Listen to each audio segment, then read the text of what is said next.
I'll tell you a story that was told to me by, it was in Canada, actually. Where was I speaking? Um, Vancouver. And I did this talk, and was introduced the whole reptilian stuff and stuff. And the guy who organized it said, I want you to talk to this lady afterwards because she's got an interesting story. And she was like a businesswoman, a power dressing businesswoman who, ran a company and everything. And she told me of a story where she had this boyfriend, and she said he was nice enough, but he had a dark side, and he knew he had a dark side. She said, and what happened was, they came into the bedroom one night to have sex, like, and she said, your book, The Biggest Secret, which came out in 1997, was on the shelf next to the bed, and he saw it, and he went ape shit, basically, about how ridiculous it was that she was reading crap like that, right? So anyway, they start having sex, and she's telling me this story, and she's shaking, actually visibly shaking while she's telling me the story. And she said she had she put a hand on his back, his lower back, while he's kind of on top of her, like, and she said, I felt my hand push away. She said, I looked over his shoulder. He said, and he sprouted a freaking tail, right? So she screamed, threw him off the bed, and he's a reptilian now, but then it quickly just reverted to human, and she threw him out of the house.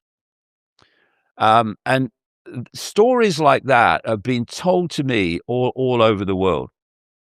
And what they're doing is when the non-human field becomes the dominant one, you start reading that, you start decoding that. So to the observer, someone has gone from a solid human body to a solid non-human body.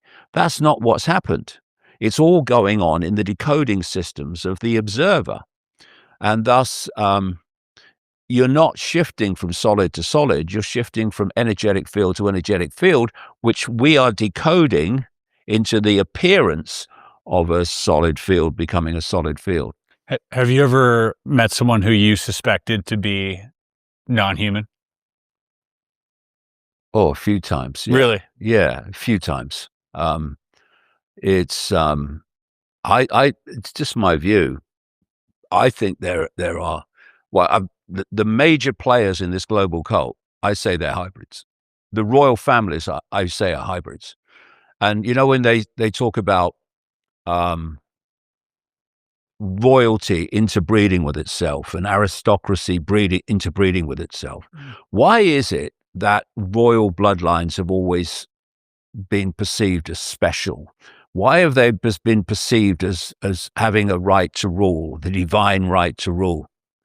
I think it's because they are human reptilian hybrids, or human non-human hybrids anyway. And I think the British royal family are. I've talked to enough people who've had interactions with them to convince me that's absolutely the case. The Dutch royal family, I mean, oh dear, don't start me. And what happened eventually is that humanity reached a stage of maturity where it started to reject rule by royal diktat and royal inheritance. And then they brought in politics. And politics is just another way for people to give their power away to the control system. You vote for this party, you vote for that party, you vote for that party, you vote for that party. And so the wheel of, or the eddy goes on going round. Basically, if we united, put it down the fault lines of divide and rule, and realize that we have a common threat and we need to come together, well, it will be over, because there's not enough of them compared with the target population. But we don't do that because we're divided and ruled, and not least politically and through religion and what have you. And so you have this situation where the few rule. Now it's politicians on behalf of those deep in the shadows, but for a long time, still in this country, of course, and in your country too, Canada, you have this royal family where they incessantly interbreed with each other.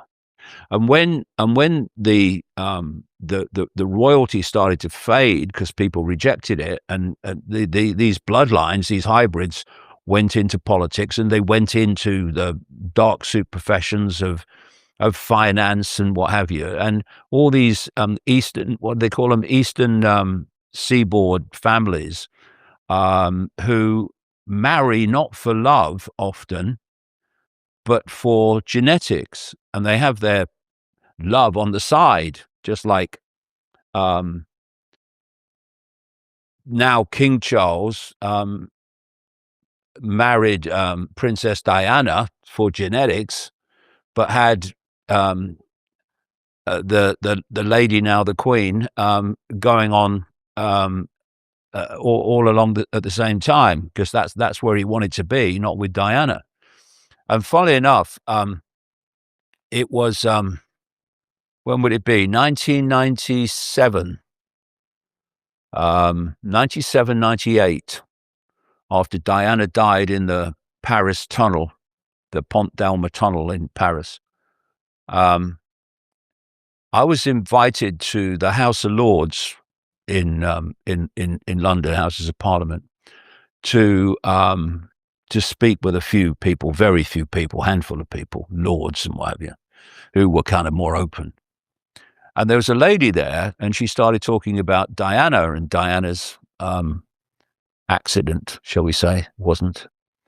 And afterwards I said to her, "How do you know all that?" She said, "Well, my friend was Diana's best friend for 9 years, right?"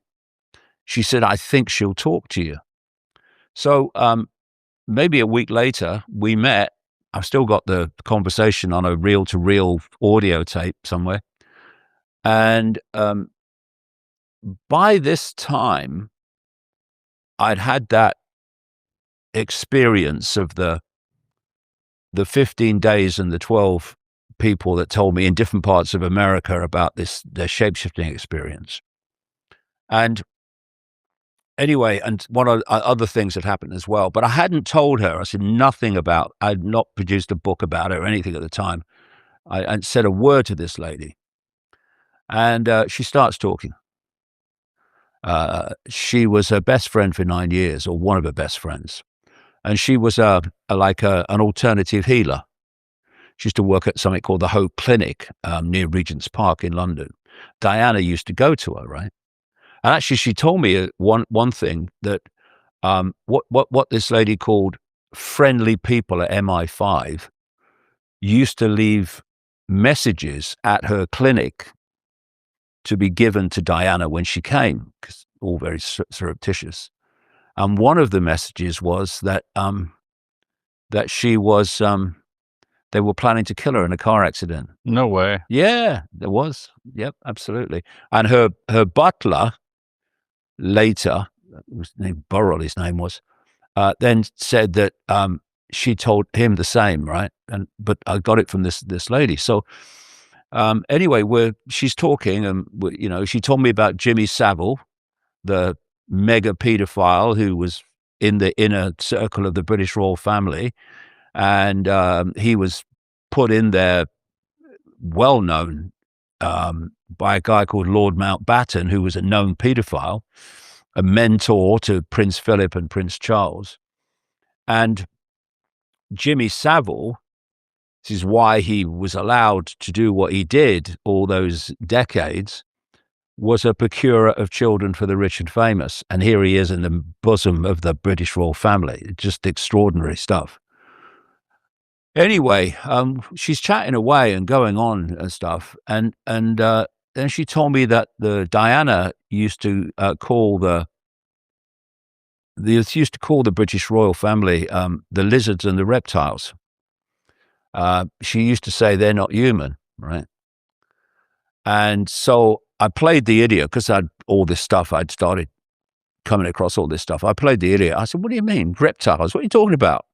And she said, the royal family are hybrids. They're part human, part reptilian, right? And she told me the story, and she said it's interesting. She said even a lot of the people, a lot of the followers, even quite close to them, have no idea who they are, right? And I've come across other people, because what I'm doing all the time is trying to cross-reference what one person's told me to and other people have told me. And I've come across people who've been at rituals with the royal family and how they've shapeshifted. And I quote in The Biggest Secret, how this lady, this 9-year friend of Diana, describes the royals, the queen, and the queen mother, who was supposed to be the nation's grandmother. Oh, what a lovely lady. Oh God, she gave evil a bad name, that woman. She described what they look like in their shape-shifted state, in their reptilian state. And I've come across other people who've taken part in their rituals and described the same thing. How they watched the queen in the adrenochrome stage go absolutely freaking wild, start ripping at the flesh of the sacrifice. So, and again, at different parts of the world, I've talked to other people who've taken part in these rituals, and it's the same kind of story.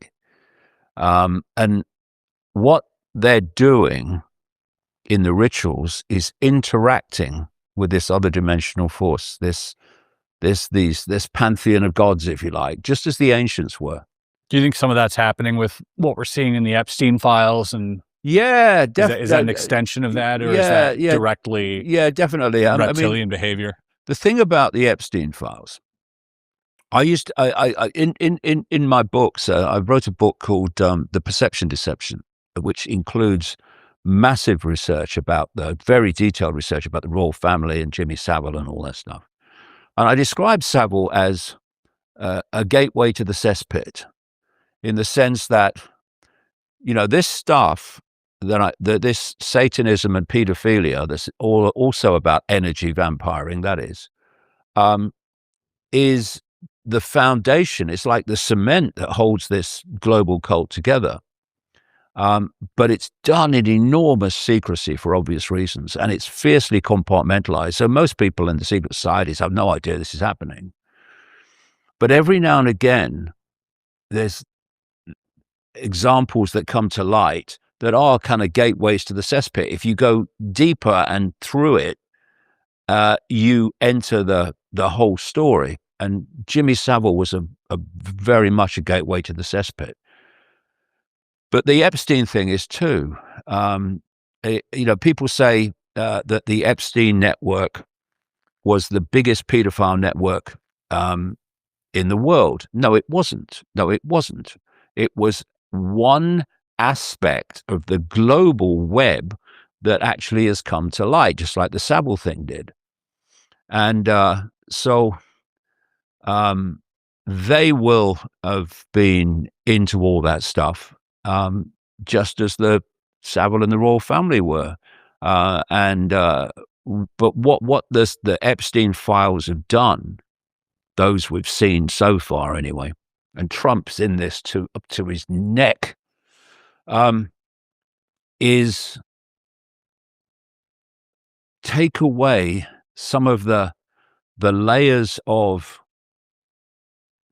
collective programming that would normally go, what? No chance, that's not happening. Mm-hmm. But because they're of the nature of the files and the emails and the interactions, it's taken away a lot of that resistance. So more and more people are looking at it and going, well, actually, it does look like it's real, and going, yeah. David was right. Yeah, well, yeah, that's been a good thing, in the sense that they will then look at other stuff that I'm saying and go, well, maybe that's not as crazy either, Right. and you start, because, you know, I'm not someone who wants to be a leader, who wants to be someone, standing there saying, this is what we must do and you must follow me. I'm not interested in any of that crap. I'm just interested in putting out information that people wouldn't normally get and saying, you make of it what you will. So you had these gods, and you talk to ancient cultures and shamans and stuff, and they'll describe these ancient legends and stories about these gods operating in another dimension. The question is why, and it's become clear as I've researched this and others have researched this, that these entities are feeding off human energy. You remember in The Matrix when the Morpheus character held up a battery and said, the Matrix is a computer-generated dream world designed to turn humans into one of these, a battery, a source of energy. Are they feeding off good energy or bad energy? That it's very specific. These entities, because of what they do, because they're a bunch of prats and they give evil a bad name, they are in a low vibrational state. So to absorb energy from humans, it has to be low vibrational energy. And what it does, and so people have researched this and experienced this long back, they've given it the name loosh, this low vibrational energy. And it's based on fear, anxiety, depression, anger, hatred. Not so much anger, that can be turned into a positive emotion, but hatred, conflict, war, all these things obviously generate this low vibrational energy, because it's been long known by mainstream science that every time we think and every time we feel an emotion, we're actually generating an energy. We're generating a frequency, and that frequency relates to the nature of the emotion.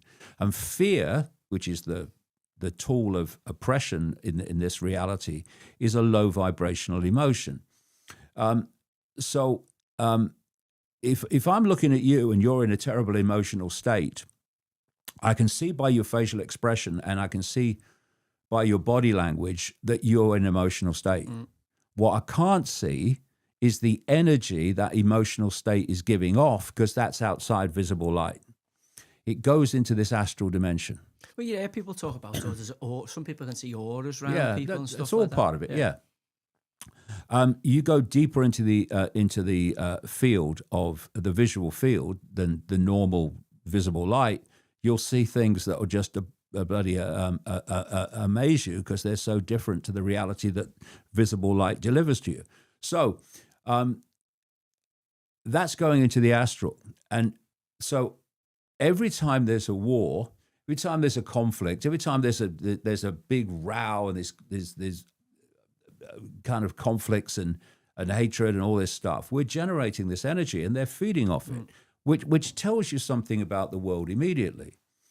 There is no incentive whatsoever of these other dimensional entities to have a world of love, of harmony, of peace, of appreciation, of mutual support. None whatsoever.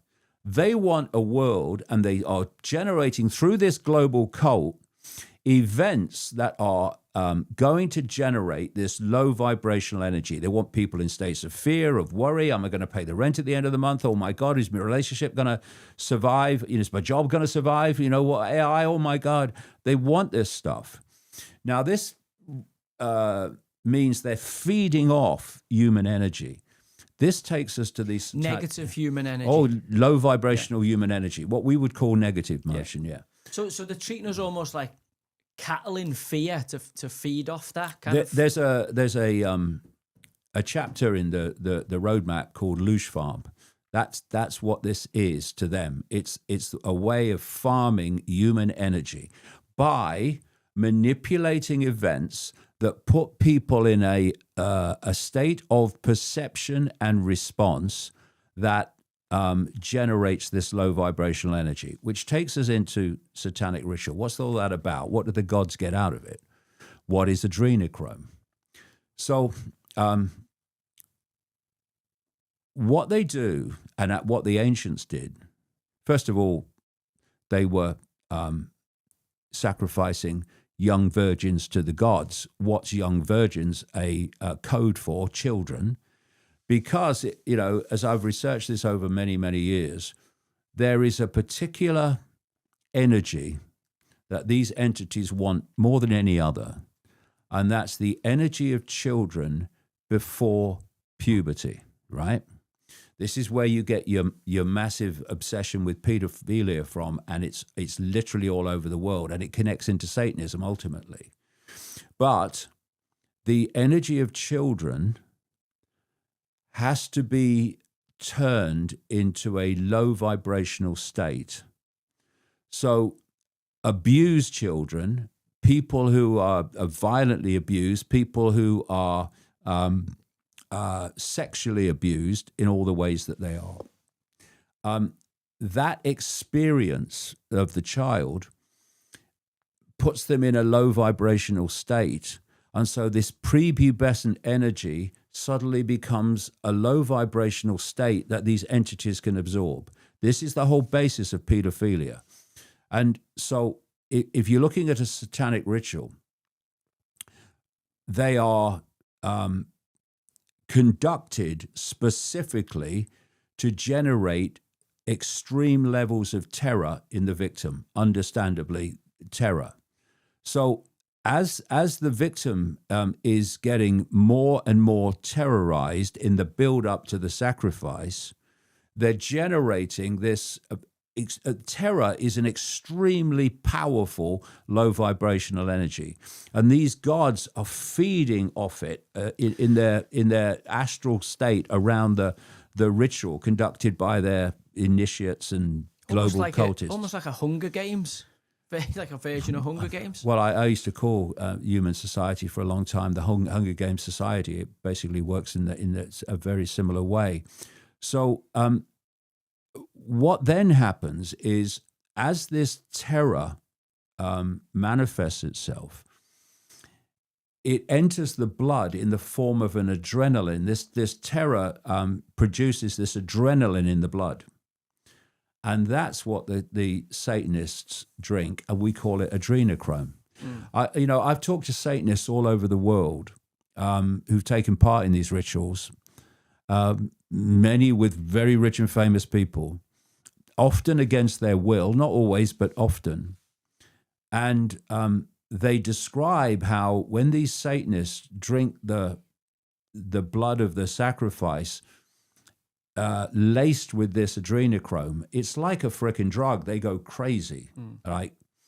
And that's adrenochrome, and that's what these people are consuming. So all these stories in Washington D.C. about adrenochrome drinkers, it's true. That's what goes on. I've talked to people in America when I was traveling America, talking to no one maybe in those days, but phenomenal for research. Who've taken part in these rituals, and they talk about, for instance, in major rituals, how what they're doing in the way that they're conducted is through the chants and the colors. Everything's a frequency. They're creating a frequency environment, and they often do them on in particular places where they have vortexes on this global grid of so-called ley lines. And where ley lines cross, especially a lot of them, it creates a massive vortex. And they often do rituals at these points. A lot of churches, for instance, are on and cathedrals are on these big vortex points. And what it does is it thins out the vortex, it thins out the frequency difference between this astral dimension and this human dimension. And these Satanists describe how during the rituals, when this energetic environment is created by the ritual, that entities slip through the vortex into this reality. Often they're described as reptilian, but not always, but absolutely non-human entities. And by the way, on the reptilian front, there was a guy called Robert Monroe, and he popularized, he was basically a media executive at the time, radio executive. He popularized through a series of books something called astral traveling, which is when you project your consciousness into the astral dimension without a near-death experience. You're very much physically alive, but you project your consciousness into the astral dimension. And he was very skilled at it, and he was so skilled at it that he attracted the attention of the United States military, especially their psychological wing. And they did a study, it was called the Gateway Study, and the CIA declassified the report quite a few years ago. And what they did is they got Robert Monroe and they got other people who were skilled in this astral projection, where you just project your consciousness into this astral dimension. And they did this study on what they experienced in this astral dimension. And of course, they're looking for common themes and confirmatory themes. And one of the things that was a common theme is that they experienced so many reptilian entities in this astral dimension that they gave them a name in the Gateway Project. They called them the alligators. And I've been saying all along that this reptilian manipulation is coming from the astral dimension. That's where the But the most of them Egyptians, are. wasn't the Egyptian gatekeepers of the underworld, kind of crocodile? Yeah, all this stuff. Man or something. And you know, I mean, I think they do exist within the earth as well, in some kind of in a physical form, if you like, in our dimension. But overwhelmingly, it's coming from this astral dimension. And it was Robert Monroe that coined the term loosh, because he said, what I learned in these astral travels was that they're feeding off our low vibrational energy, which he gave the name loosh. That's to. the thing. If you'd have said this in 1991, but subsequently, Jimmy Savile scandals broke, Jeffrey Epstein scandals broke. There's lots of. Nowadays, it's kind of like, oh yeah, there's something nefarious going on. That's not to mention all the other stuff that's come out about Mountbatten and Edward Heath and all the other allegations that are out there with these kind of paedophilic kind of cults. Yeah, it'd have been seen as left field, whereas now it's a lot more mainstream. Yes, it is. And I met a lady in 1997, I think it was 97, 98, who had been a close friend of Princess Diana for 9 years until they fell out. And she told me, going one step back, I talked about the 12 separate people I met over a period of 15 days in America, 1996 time, 96, 97, that said they'd seen this phenomenon of someone in a human form turn into a reptile and then go back again. And I came back from America, and I had a meeting scheduled with a lady who said that she used to live with the warden of a place called Burnham Beeches, which is in the west of London. It's an area of copse and clearings and forests and stuff. And it's owned by the City of London, which is a big red flag, because that's really massively part. That City of London so-called square mile is massively part of this global cities cult. within cities. Oh, massive, massive. So anyway, she said that she went out one night. Well, let me just come back one step. I go to see her because I want her to tell me about her experience of Satanism, which she'd had being brought up among Satanists. And we finished the conversation, which was very interesting.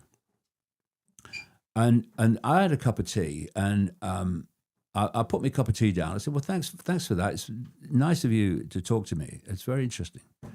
And as I turned to walk away, I said to her, I've some amazing experiences. I keep hearing people tell me they've seen people turn into reptiles. And by this time I've turned. And all I can hear in the background is, right? And she's holding her chest when I turn around. What's going on? She said, I weren't going to tell you that. She said, I thought even you'd think I was mad. So, because I haven't gone public on the reptilian thing by this time. And she told me of going through the clearing in Burnham Beaches where she lived in a house, which I've seen in among the trees. She went through one night and there was a light, and she crept towards the light and looked through, and she saw a circle of people in long robes. And the guy conducting this ritual was Ted Heath, who was the Prime Minister. He was then Prime Minister at the time she experienced this. And next to him was a bloke called Anthony Barber, who was his Chancellor of the Exchequer. Not Rachel from accounts. No, but ladies and gentlemen, this is how it works. This is the people that are telling you they're on your side. Anyway, she said, I'm watching. She said, and suddenly Heath transforms into a reptilian figure and grows by about 1 foot 2 feet. That is a common theme you find all over the world. When people see people shapeshift from human to reptilian, the reptilian is taller. And she said, first of all, when he started speaking in a reptilian form, it was like the old transatlantic telephone line where there's big gaps between it, like he's coming from far away. And she said the thing that struck me most was that when the transformation happened, no one in the circle reacted. It was as if to them it was the most common thing that they've experienced, absolutely something they experience all the time. There was no, it was all very much as they expect. And I named in The Biggest Secret in 1997, I named Heath as a Satanist, a pedophile. And the passage was read to him by a local journalist on the Isle of Wight, if you can call her a journalist, in the week of publication. And all he said was, David Icke must be mad, and there was nothing else. It took 17 years for allegations to appear about Heath, who was a absolute brutal paedophile. And Wiltshire police investigated and said if he was still alive, then he would be brought in for questioning on the evidence that we've seen. And that reminded me then of something I experienced. When I was in the Green Party in 1989, the European elections, the polls were showing that the Green Party was suddenly having a real surge in interest. And I was invited onto Sky News, their live election program, to talk about the results as they came in. So I arrived at Sky News, and I got met by this lady in reception, and she took me through to this makeup room. And the door of the makeup room was open. So I walked in and I sat down, and she said, someone will be along in a minute. And she walked out. So I'm sitting there looking at the mirror, and something caught my eye just to my right. And I turned around, and just behind the door, which is why I couldn't see him, was Ted Heath, who'd just been on the program and was waiting to have his makeup taken off. And so I looked at him, and, being a friendly chap, I said, all right, mate, how you doing? I couldn't stand his politics, but hello, how are you doing? And he turned and he looked at me. And in all this experience, he never once said a word. Never said a word. He started at the top of my head, and he went slowly down like that, like the thing that came to me as being scanned in some way. And then he goes to my kind of feet, and then he goes back again to the top of my head, and then turns and looks at the mirror. Never said a word. And then eventually the makeup woman comes in, and it's like, what the fuck just happened? Anyway, while he's scanning me, I'm looking at his eyes, and the entirety of his eyes turn black. Not just the pupils, the whites turn black. And I described it as like looking into two black holes. It was like I was looking through his black eyes into some other dimension. And none of the Betty Shine stuff had happened before, at this point. It was all kind of an experience that was all kind of new to me. I had no way of explaining what I was seeing. And as I then, when I really started getting into this information, I kind of remembered that, and I started researching what they call the black-eyed people. And you find there are stories all over the world of exactly that same experience of people seeing someone and their eyes, including the whites, turn jet black. Because these people are not human.